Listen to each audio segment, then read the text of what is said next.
સંધ્યા theatre નાસભાગ case Allu અર્જુને 1 મહિના પછી લીધી ઈજાગ્રસ્ત બાળકની મુલાકાત. સંધ્યા થિયેટરમાં પુષ્પા 2ના સ્ક્રીનિંગ વખતે થયેલી નાસભાગમાં ઈજાગ્રસ્ત બાળકની અલ્લુ અર્જુને મંગળવારે મુલાકાત લીધી હતી. અલ્લુ અર્જુનની ફિલ્મ પુષ્પા 2ના સ્ક્રીનિંગ દરમિયાન નાસભાગમાં એક મહિલાનું મોત થયું હતું અને તેનો પુત્ર ગંભીર રીતે ઈજાગ્રસ્ત થયો હતો. આ દુર્ઘટના બાદ પીડિત બાળક સાથે મુલાકાત ન કરવા બદલ અલ્લુ અર્જુનની સતત ટીકા થઈ રહી હતી. જો કે 1 મહિના પછી અલ્લુ અર્જુને આ બાળકની મુલાકાત લીધી હતી. આ વાત ગુપ્ત રખાઈ હતી. ટ્રેડ એક્સપર્ટ મનોબાલા વિજયબાલને પોતાના એક્સ હેન્ડલ પર અલ્લુ અર્જુનની હોસ્પિટલની મુલાકાતની તસવીરો અને વિડીયો શેર કર્યા છે. એક વિડીયોમાં અલ્લુ અર્જુન સઘન સુરક્ષા વ્યવસ્થા વચ્ચે બ્લેક કારમાં હોસ્પિટલ પહોંચ્યો હતો તે જોઈ શકાય છે. અલ્લુ અર્જુને પોલીસ પાસે હોસ્પિટલ જવાની મંજૂરી માંગી હતી.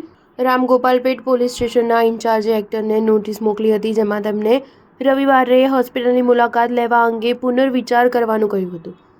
પોલીસનું કહેવું હતું કે આ કેસમાં ઘણા લોકોને રસ છે, તેથી તમારે એ પણ નક્કી કરવું જોઈએ કે તમારા હોસ્પિટલ જવાથી હોસ્પિટલ અને અન્ય દર્દીઓની કામગીરીમાં કોઈ સમસ્યા ન થાય. આ મુલાકાત અંગે પોલીસે કહ્યું કે જો અલ્લુ અર્જુન હજી પણ હોસ્પિટલમાં જવા માંગે છે તો તેણે હોસ્પિટલ મેનેજમેન્ટ અને પોલીસ સાથે સંકલન કરવું જોઈએ. હોસ્પિટલમાંથી તેમના પ્રવેશ અને બહાર નીકળવાનું આયોજન એવી રીતે કરવું જોઈએ કે દર્દીઓ અને પ્રજાને કોઈ સમસ્યાનો સામનો ન કરવો પડે. પોલીસે જ તેમને આ મુલાકાત ગુપ્ત રાખવાની સલાહ આપી હતી, જેથી હોસ્પિટલમાં લોકો ભેગા થઈને શાંતિપૂર્ણ માહોલને ખરાબ ન કરે. તમને જણાવી દઈએ કે અલ્લુ અર્જુનનું નામ નાસભાગ કેસમાં આરોપી નંબર 11 તરીકે છે. 3 જાન્યુઆરીએ હૈદરાબાદની અદાલતે અલ્લુ અર્જુનને નિયમિત જામીન આપી દીધા હતા.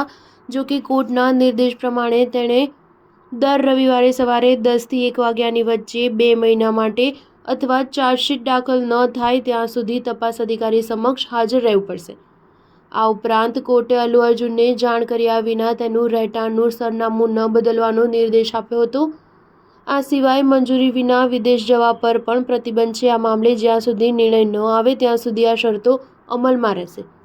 સ્ટાર ન્યૂઝ 7 હંમેશા સચ્ચાઈની સાથે.